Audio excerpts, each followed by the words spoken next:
The moon race is back, and this time, it's not about planting a flag.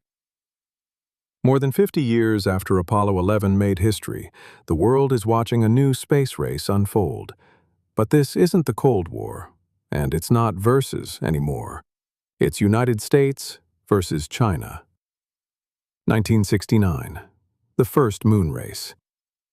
In the 1960s, the competition was between NASA and the Soviet space program. The mission was simple: be first, prove technological dominance, win the Cold War narrative. When Neil Armstrong stepped onto the lunar surface, it was a symbolic victory, a political statement broadcast to the entire planet. Once the U.S. won, the urgency faded. The race cooled down. Humans never went back. 2026 and beyond, a very different mission. Now the moon is back in focus, but the goal has completely changed.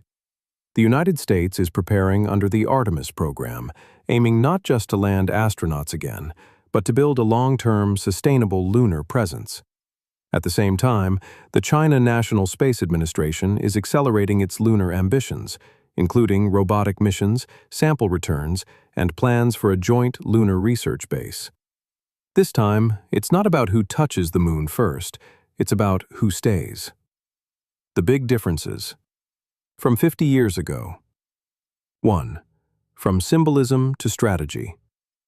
1969. It was a geopolitical trophy. Today, the moon is strategic infrastructure.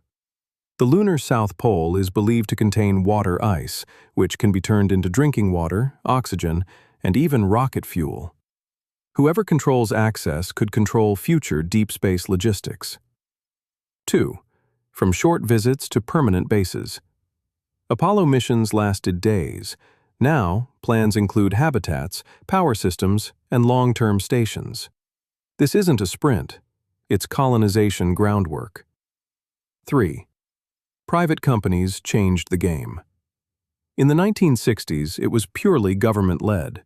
Today, companies like SpaceX are central players, building reusable rockets and lunar landers. Commercial contracts, public-private partnerships, and billion-dollar investments are reshaping space exploration. It's no longer just nations competing, it's ecosystems. 4. The stakes are bigger.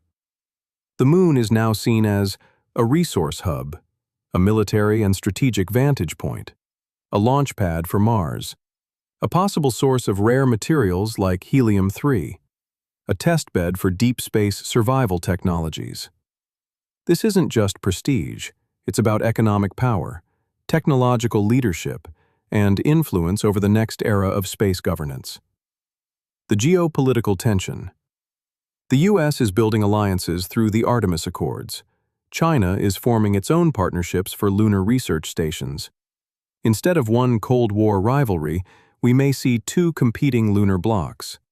And unlike 1969, the entire world is live-streaming the competition in real time. The real question. 50 years ago, winning meant getting there first. Now?